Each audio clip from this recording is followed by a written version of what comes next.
Hello সবাইকে। আমি Anika. Welcome to my YouTube channel. নতুন আরেকটি ব্লগে আপনাদের সবাইকে স্বাগত। তো চলেন আপনাদের সবাইকে নিয়ে আমার শুক্রবারের একটি ব্লগ শেয়ার করি। দুপুরে কয়টা বাজে বলেন তো? দুপুর ২টা ১৫। সেদিন অর্জুনের বাবা গ্রামে গিয়েছিল। তো ভাবলাম আমি আর অর্জুন একটু ঘুমাই। কিন্তু এত ঘুমিয়েছি, উঠে দেখি ২টা ১৫ বাজে। মাথায় বাড়ি, কি করা যায় কি করা যায়, ঘর-টর সব এলোমেলো ছিল। তো ভাবলাম যেহেতু আজকে রান্না নাই, অনেক কাজ করি। কারণ আজকে আমার শাশুড়ি মা আমার জন্য রান্না করে পাঠিয়ে দেয়। তো আমার তো আর আনন্দের শেষ নাই। তো ঘুম থেকে উঠে ঘর-টর গুছিয়ে তারপরে বাসা-টাসা ক্লিন করলাম, ফ্যানটা ক্লিন করলাম। এরপর চলে গেলাম ঘর ঝাড়ু দেওয়ার জন্য। আজকে ২ টা রুমই খুব সুন্দর করে গুছিয়েছি একদম আমার মনের মতো করে। তারপরে চলে আসলাম বাবুর পড়ার টেবিল গোছাতে। তো আমি এদিকে যেমন ঘর গুছাচ্ছিলাম, অন্যদিকে অর্জুন আমাকে বেশ কিছু কাজে হেল্প করছিল। তো দুজনে মিলেই অনেক কাজ করে নিলাম। আর ঘুম থেকে উঠে তেমন কিছুই খাওয়া হয়নি। যেহেতু দুপুর ২টা ১৫ বেজে গেছে। তো ভাবলাম টুকিটাকি কাজ-টাজ সেরে তারপরে খাওয়া-দাওয়া করব। কিন্তু না, এর মাঝে অর্জুন বলছিল ক্ষুধা লাগতেছে। তো কি করা যায়, কি করা যায়?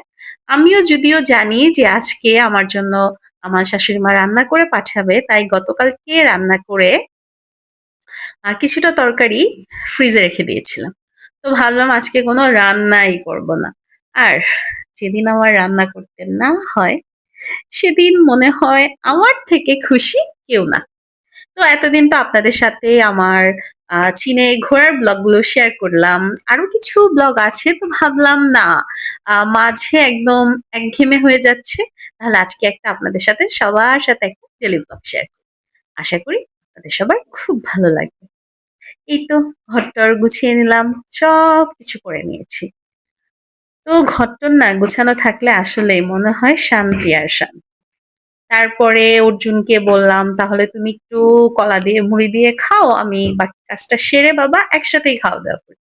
তো সেই কথা মতো অর্জুনকে কলা দিয়ে মুড়ি খেতে দিয়ে আমি চলে গেলাম বাকি কাজ করার জন্য। এই তো ঘর-টর মুছে নিলাম, রান্নাঘরেও চলে আসলাম। সেদিন যে কি অবস্থা ছিল! এই তো টুক করে আমার সব কাজ কমপ্লিট। ভাত বসিয়ে দিলাম আর কালকে রান্না করা মাছের তরকারি ছিল। সেটাও একটু গরম করে নিলাম। এর মাঝে অর্জুনের গোসল, আমার গোসল সবকিছু কমপ্লিট। এখন চলে যাব খাওয়ার জন্য। তো আজকে আবার অর্জুন আর আমি একসাথেই এক প্লেটে নিয়ে নিয়েছি। আসলে প্রায় সময় এই কাজটা করি। একসাথেই খেয়ে নেই। তারপরে খাওয়া-দাওয়া শেষ। ভাবলাম আপনাদের সাথে একটু বাসার একটু গুছানোর ভিডিওটা শেয়ার করি। তারপরে আর কি সন্ধ্যা হয়ে গেল। ঘরের বাকি কাজগুলো শেষ করে সন্ধ্যাবেলা ভাবলাম কি খাওয়া যায়? তো আমি চায়না থেকে আসার সময় এই কফিগুলো নিয়ে এসেছিলাম। এত মজা!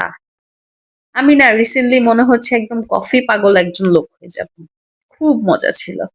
তো সেই ১ কাপ কফি খেয়ে নিলাম। তারপরে অর্জুনকেও হালকা পাতলা কিছু দিয়েছিলাম। ও একটা কিছু খেয়ে নিল। তারপরে আমাদের বাসার নিচের নতুন ফ্ল্যাট কিনেছে। তো সেই মিষ্টি আপুদের মিলাদ পড়ানো হয়েছিল। তো ওখান থেকে আবার আমাদের জন্য মিষ্টি দিয়ে গেছিল। মানে মিলাদের মিষ্টি। তো ভাবলাম সেটারও একটু ভিডিও করি। তো তখন আবার অর্জুনের বাবা চলে আসছে। তো ২ জনে মিলে তারপরে অর্জুন আমরা সবাই মিলে একটু মিষ্টি খেলাম। মিষ্টি-টিষ্টি খাওয়ার পরে চলেন দেখাই। আমার শাশুড়ি মা আমার জন্য আজকে কি পাঠিয়েছে। আজকে ছিল ভুনা খিচুড়ি, সয়াবিনের তরকারি, আর একটা ছিল হচ্ছে পাঁচমিশালি সবজি। মানে বিভিন্ন ধরনের সবজি দিয়ে একটা নিরামিষ সবজি। তারপরে গাছের মরিচ, গাছের লেবু, তারপরে সাথে বাদাম দিয়েছিল। আরো অনেক কিছু বাবুর জন্য দুধ পাঠিয়েছিল। তারপরে রাতে খেতে বসে পড়লাম। সবকিছু খুবই মজা হয়েছিল। মানে বিশেষ করে ভুনা খিচুড়িটা খুবই মজা হয়েছিল।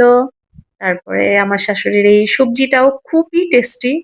আর সয়াবিন তো আমার অর্জুনের মোস্ট ফেভারিট। সে তো সয়াবিন পেলে মনে হয় না তার আর কিচ্ছু দরকার হয়। তো সবাই মিলে এই তো রাতে খাওয়া-দাওয়া করে নিলাম। কিন্তু আজকে আমি অনেক রাত পর্যন্ত জাগতে হয়েছে। কেন? চলেন দেখাই। তারপরে সবকিছু গুছিয়ে নিলাম কারণ এখন আমার কাজের আপা আসেনি, উনি ছুটিতে গেছে।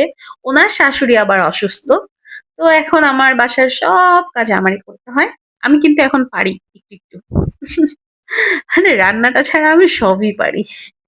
তারপরে রাতের সব থালা বাসন ক্লিন করে রান্নাঘর-টর গুছিয়ে একদম সব করে রাখলাম। যেহেতু সকালবেলা কাজের আপা আসবে না, তো আমার তো সবই করতে হবে। তাই এই তো আপনাদের সবাইকে বলবো প্লিজ আমার চ্যানেলটা সাবস্ক্রাইব করে আমার সাথে থাকবেন।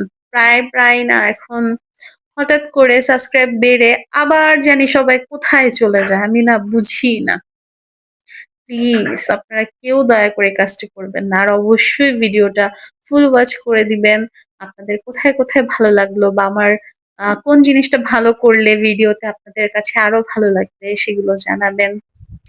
তারপরে অর্জুনকে বলছিলাম একটু ভিডিও করে দাও, আমি একটু পানি ভরতেছি।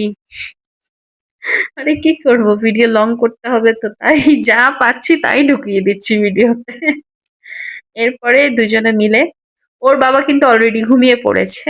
আমি আর অর্জুন জাগনা। তখন বাজে রাত 11:25। তো এখন সামনেই বাবুর পরীক্ষা। তো এখন অনেক নোট করা বাকি। যেহেতু আমার অর্জুনকে নোট করে আমি পড়াই, সেক্ষেত্রে এখন সেদিন অনেক কিছু নোট করেছি, আরো অনেক কিছু নোট করা বাকি ছিল। এগুলো করে যেহেতু অনেক মানে দুপুরবেলা ঘুম থেকে উঠেছি, ঘুম আর আসছিল না। তো ভাবলাম কি করা যায়? তো বাবুর নোটটা সারতে অনেক রাত হয়ে গেছিল। এই তো ঘুমাতে চলে আসলাম। তো আপনাদের সবাইকে অসংখ্য ধন্যবাদ আমার ব্লগের সাথে থাকার জন্য। আর যদি আমার ভিডিওটি ভালো লেগে থাকে অবশ্যই আমার চ্যানেলটি সাবস্ক্রাইব করে আমার সাথে থাকবেন। আজকের মতো বিদায় নেই। সবাই ভালো থাকবেন।